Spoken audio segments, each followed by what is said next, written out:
श्री शिवलीला अमृत कथासार अध्याय 2. शिवरात्री महात्म्य व्याधकथा.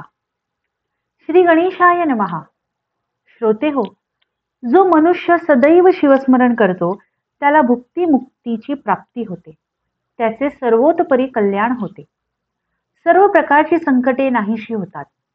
परिसाचा लोखंडाला नकळत जरी स्पर्श झाला तरी त्या लोखंडाचे सोने होते. अजाणतेपणे अमृत प्राशन केले तरी अमरत्व प्राप्त होणारच. लहान मुलाने अज्ञानाने गवतात अग्नी टाकला तरी ते गवत जळून भस्म होते. त्याप्रमाणे शिवस्मरण कसेही घडले तरी मनुष्याचे कल्याण होणारच. अगदी थट्टेने जरी शिवनाम घेतले किंवा उगीच शिव शिव असा टाहो फोडला किंवा आपल्या मुलाबाळांना शिव शिव अशा हाका मारल्या तरी सुद्धा सर्व पातके जळून जातात. म्हणून मोठ्या प्रेमाने शिवस्मरण करावे, शिवध्यान करावे. ब्राह्मणाला शिवस्वरूप समजून त्याची पूजा करावी. शिवरात्रीच्या दिवशी उपवासपूर्वक जागरण केले असता महापातकांचा नाश होतो. शिवरात्रीच्या दिवशी भगवान शंकराला बिल्वदरे अर्पण केले, यथासांग पूजा केली तर मागील 1000 जन्मातील पापे जळून भस्म होतात. जो भगवान शंकराला नित्य नेमाने बिल्वदल वाहतो त्याच्या एवढा मोठा पुण्यवंत दुसरा कोणीही नाही.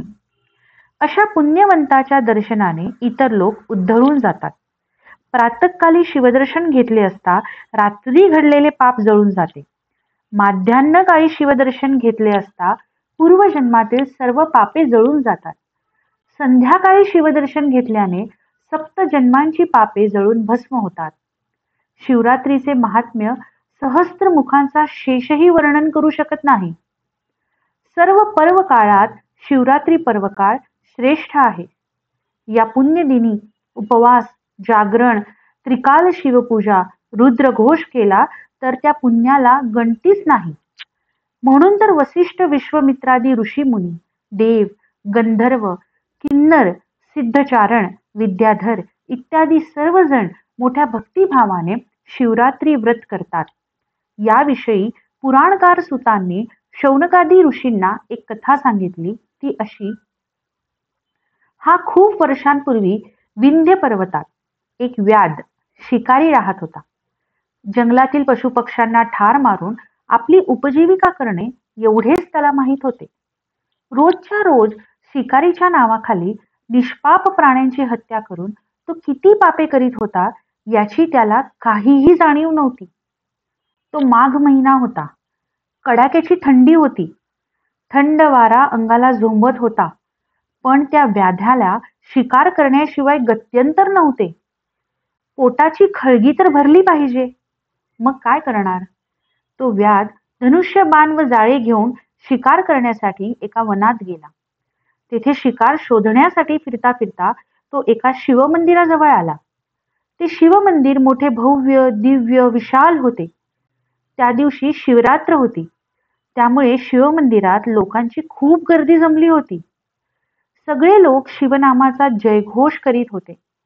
व्याधाने मंदिरात डोकावून पाहिले. तेथे भगवान शंकराच्या शिवलिंगावर अभिषेक चालू होता. रुद्रपाठाचे घनगंभीर स्वर ऐकू येत होते. शिवलिंगावर बिल्वपत्रांचा वर्षाव चालू होता. अनेक प्रकारची मंगल वाद्ये वाजत होती. सगळे लोक तहान भूक विसरून उपवासपूर्वक भगवान शंकराच्या आराधनेत अगदी रंगून गेले होते. सर्वांच्या चेहऱ्यावर सात्विक आनंद दिसत होता. तो सगळा प्रकार पाहून त्या व्याध्याला हसू आले. तो स्वतःशीच म्हणाला, लोकांच्या या मूर्खपणाला काय म्हणावे? दगडाची पूजा काय करतात, त्याला बेलाची पाने काय वाहतात, उपवास काय करतात, सारखे शिव शिव हर हर असे काय ओरडतात, सगळा वेडेपणा. असा विचार करीतच तो तेथून निघाला व वनात शिरला. तो शिकार शोधू लागला. त्याला त्या शिवमंदिरातील शिवनाम घोषाचे हसू येत होते आणि त्या लोकांची टवाळी करण्यासाठी तो शिव शिव वशी वशी हर हर रह रह असे उलट सुलट वाटेल तसे म्हणत होता. परंतु त्या शिवनाम स्मरणाने त्या व्याधाचे पाप हळूहळू कमी होऊ लागले. तो व्याध दिवसभर शिकारीसाठी वनात भटकला, पण त्या दिवशी त्यास एक सुद्धा शिकार मिळाली नाही. त्याच्या पोटात अन्नाचा कण सुद्धा नव्हता. दिवसभर त्याला उपवास घडला. बघता बघता संध्याकाळ झाली. सूर्य अस्ताला गेला. अंधार पडू लागला. इतक्यात त्याला स्वच्छ पाण्याने भरलेले एक तळे दिसले. त्या तळ्याच्या काठावर एक गोलाकार बेलाचे झाड होते. त्याच्या फांद्या खूप खालपर्यंत वाकलेल्या होत्या. व्याधाला वाटले, या तळ्यावर पाणी पिण्यासाठी नक्कीच एखादा प्राणी येईल. म्हणून तो त्या बेलाच्या झाडावर चढून एका फांदीवर बसला. त्याने धनुष्यबाण सज्ज ठेवले होते, परंतु तो वृक्ष इतका घनदाट होता की त्यामुळे त्याला समोरचे काहीच दिसत नव्हते. म्हणून तो उजव्या हाताने बेलाचे एक एक पान तोडून खाली टाकू लागला. पण योगायोग कसा पहा, त्याच वृक्षाखाली एक दिव्य शिवलिंग होते. साक्षात ब्रह्मदेवाने त्या शिवलिंगाची स्थापना केली होती. तो व्याध त्या बेलाची पाने तोडून खाली टाकीत होता. ती बरोबर शिवलिंगावर पडत होती. त्यामुळे विनासायास अजाणतेपणे त्याच्या हातून शिवपूजा घडत होती. मनातल्या मनात त्याचे शिव शिव हर हर चालूच होते. उपवास, जागरण, शिवपूजन व शिवस्मरण यामुळे त्या व्याध्याच्या पातकांचा हळूहळू क्षय होत होता. असा तो व्याध शिकारीची वाट पाहत होता. इतक्यात तेथे पाणी पिण्यासाठी एक हरिणी आली. तिचा प्रसूती काळ अगदी जवळ आला होता. त्या हरिणीला पाहताच व्याध्याला आनंद झाला. त्याने धनुष्याला बाण लावला व बाण मारणार तोच ती हरिणी मानवी भाषेत म्हणाली, भल्या गृहस्था, थांब, मारू नकोस. मी तुझा काहीही अपराध केलेला नाही. निरपराधी प्राण्याला ठार मारणे पाप आहे. मी गर्भिणी आहे. माझ्या पोटातील कोवळ्या जीवांनी तुझे काय केले आहे? माझ्यासारख्या गर्भवती हरिणीला ठार मारलेस तर तुला फार मोठे पाप लागेल, हे लक्षात ठेव. गोहत्या, ब्रह्महत्या, स्त्रीहत्या, गुरुहत्या ही महापापे आहेत. गुरुहत्येहूनही 100 पट जास्त पाप एक गर्भिणी मारल्यामुळे लागते, म्हणून विचार कर. व्याध म्हणाला, घरात माझी बायका मुले उपाशी आहेत. मला दिवसभर अन्न मिळालेले नाही. तो व्याध तिला आणखीन म्हणाला, तू मोठी अद्भुत हरिणी दिसतेस. तू मानवी भाषेत कशी काय बोलतेस? तुला पाहून मला तुझ्याबद्दल दया येत आहे. तेव्हा तू पूर्वजन्मी कोण होतीस? तुला हे ज्ञान कसे झाले? व्याधाने असे विचारले असता ती हरिणी म्हणाली, पूर्वी देव दानवांनी समुद्र मंथन केले असता 14 रत्ने वर आली. त्यापैकी रंभा मी होते. माझ्या रूप लावण्याने देव अगदी वेडे झाले. मी अनेक ऋषी मुनींना सुद्धा भुलविले. मी अनेक स्वर्ग सुखांचा उपभोग घेतला. त्यामुळे मला गर्व झाला. मी शिवभजनाचा त्याग केला. शिवरात्री, सोमवार, प्रदोषकाळी मी शिवपूजा केली नाही. मी मद्यप्राशन करू लागले. हिरण्या नावाच्या दैत्याशी मी रथ झाले. एके दिवशी मी हिरण्याबरोबर वनात फिरत होते. हिरण्या शिकारीसाठी निघून गेला. मी शिवदर्शनासाठी कैलासावर गेले. तेव्हा क्रोधाविष्ट झालेल्या भगवान शंकरांनी मला शाप दिला. अत्यंत पापी अशी तू मृत्यू लोकात हरिणी होशील. तुझ्या 2 मैत्रिणीही हरिणी होऊन तुझ्याबरोबर राहतील. हिरण्य दैत्याने माझी आराधना केली नाही, म्हणून तोही हरिण होऊन तुमच्याशी रथ होईल. या शापाने दुःखी होत मी भगवान शंकराची आळवणी केली. तेव्हा त्यांनी मला उशाप दिला. 12 वर्षांनंतर तुम्ही माझ्या पदाला याल. मग मी पृथ्वीवर हरिणी म्हणून जन्मास आले. तेव्हा व्याधा, तू मला खुशाल मारू शकतोस, पण आता माझा प्रसूती काळ जवळ आला आहे. मी परत जाते व प्रसूत होताच तुझ्याकडे परत येते. गर्भहत्या करणे महापाप आहे, म्हणून तू या क्षणी मला मारू नको. व्याध म्हणाला, तू बोलतेस छान, पण तुझ्यावर मी विश्वास कसा ठेवणार? तू परत येशील याची खात्री काय? म्हणून तू कसली तरी शपथ घे, मग जा. हरिणी म्हणाली, ठीक आहे, मी शपथ घेते.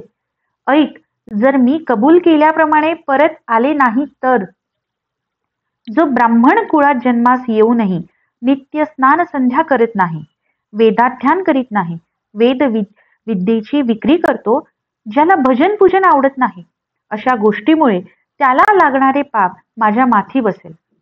दुसऱ्याने केलेले उपकार विसरून जाणारा, दुसऱ्याला पीडा देणारा, दान धर्मात विघ्ने आणणारा, गुरुनिंदा ऐकणारा, शिवविष्णूंची निंदा करणारा, अशा माणसाला जे पाप लागेल ते पाप मला लागेल.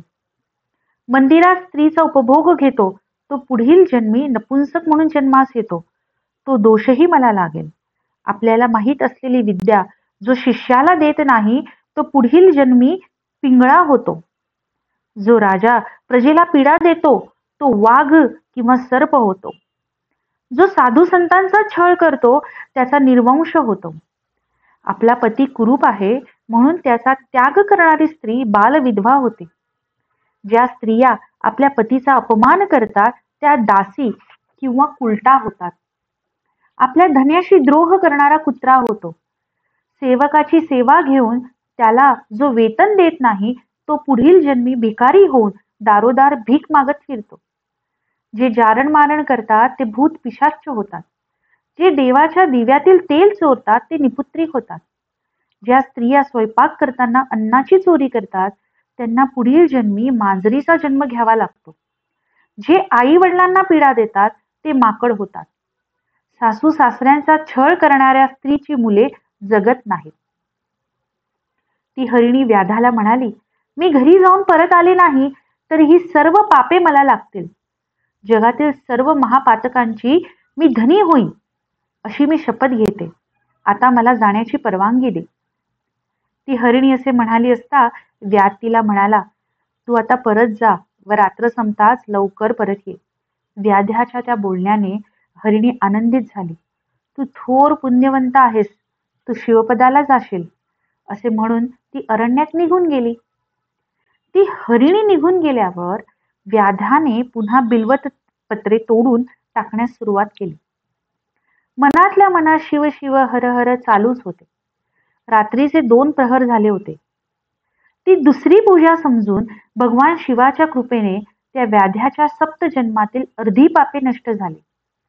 तो व्याध मुखाने शिव शिव असे म्हणत असता दुसरी एक हरिणी तिथे पाणी पिण्यासाठी आली.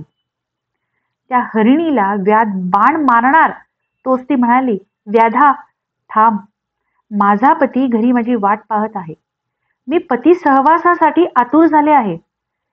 मी घरी परत जाऊन माझ्या पतीबरोबर सुखोपभोग घेऊन येते व मग परत येते. मरताना इच्छा अपुरी राहिली तर मुक्ती मिळत नाही, म्हणून मला परत जाण्याची परवानगी दे. व्याध म्हणाला, तू आनंदाने परत जा, परंतु जाण्यापूर्वी एखादी शपथ घे.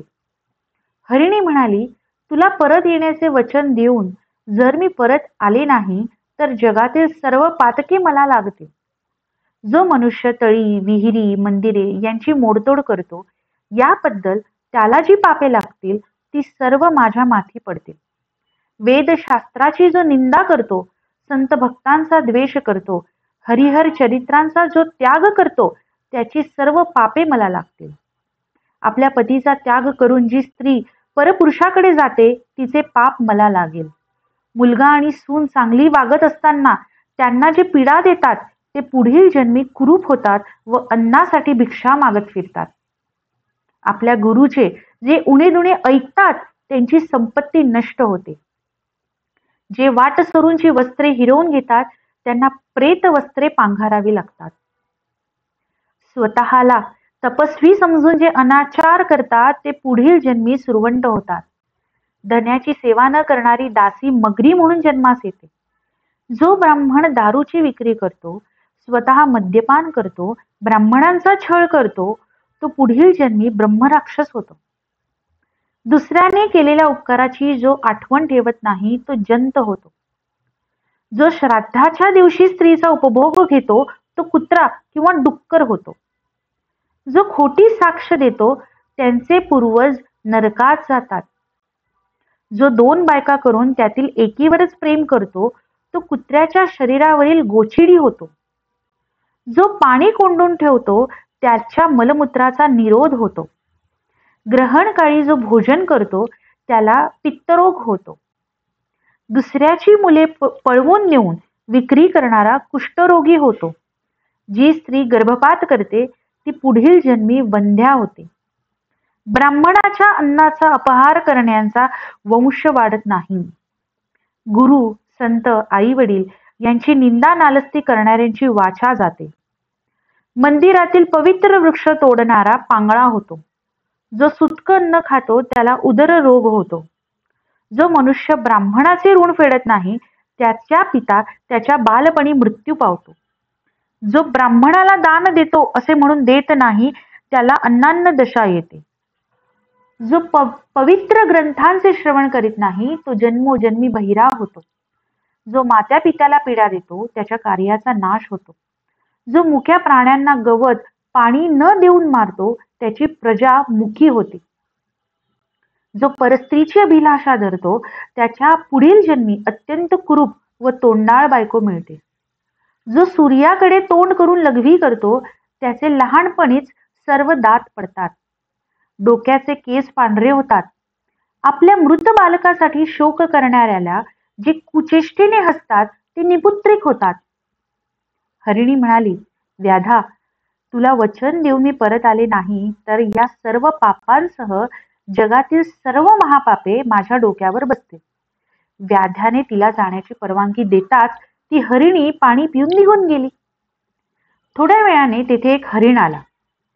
पारध्याने त्याच्यावर बाण रोखले असता तो हरिण म्हणाला, माझ्या घरी माझ्या पतिव्रता स्त्रिया आहेत. त्यांचा निरोप घेऊन येतो. मग मला तू मार. मी वचन पाळले नाही तर मला अनंत पापांचे फळ भोगावे लागेल. भक्त कथा कीर्तन करीत असताना कथाभंग करतो त्यांचा निर्वंश होतो. जे तीर्थयात्रेत विघ्न निर्माण करतात, यात्रेकरूंचे सगळे काही हिरावून घेतात, त्यांच्या सर्वांगावर व्रण पडतात. ते कल्पपर्यंत नरकात पडतात. जे ब्राह्मणांचा अपमान करतात त्यांची संतती वाढत नाही.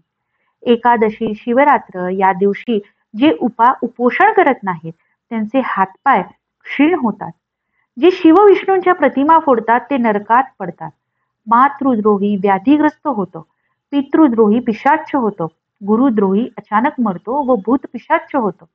भोजन करीत असलेला ब्राह्मणाला जो हसतो त्याच्या तोंडाला कसलीही चव राहत नाही. गोविक्री, कन्या विक्री करणारा मांजर होतो. जो कन्या भगिनींची अभिलाषा बाळगतो, पतिव्रतेकडे कामवृत्तीने पाहतो त्याला प्रमेह रोग होतो. जो मंदिर तोडतो, शिवलिंग फोडतो, देवपूजेची उपकरणे चोरतो त्याला पंडू रोग होतो. जो ब्राह्मणाला बाहेर बसवून स्वतः घरात उत्तम अन्न खातो त्याला संग्रहणी किंवा पोटशूळ रोग होतो. कर्मभ्रष्ट, पांचयज्ञ न करणारा, ब्राह्मणांची घरे जाळणारा, गोरगरिबांना लुबाडणारा, संतांचा अपमान करणारा, गुरूंचा छळ करणारा संतानहीन होतो. जो शिवकीर्तन नीट ऐकत नाही तो कर्णरोगी होतो. शिवकीर्तन चालू असताना नको त्या गोष्टी बोलत बसणारा बेडूक होतो. शिवकीर्तन पुराण श्रवण न करणारा सर्प होतो.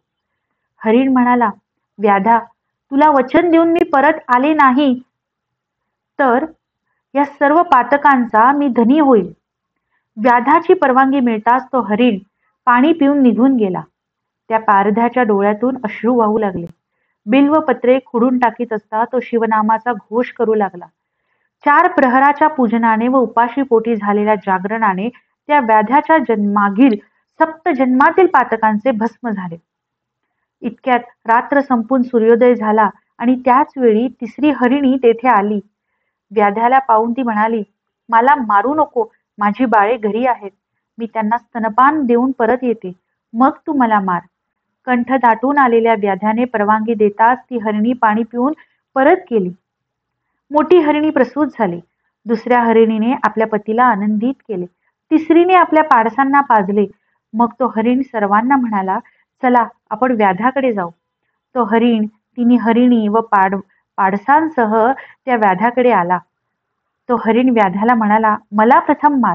तेव्हा हरिणी म्हणाल्या, हे बरोबर नाही, आम्हाला अहेवपणी मरण आले पाहिजे.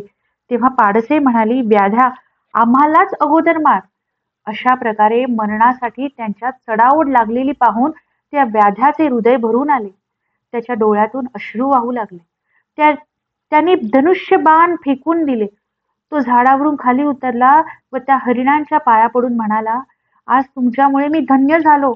तुमच्यामुळे मी पापमुक्त झालो. माझे माता पिता गुरुदेव सगळे काही तुम्हीच आहात. मी आज पवित्र पावन झालो आहे. माझी सर्व पातके जळून भस्म झाली आहेत.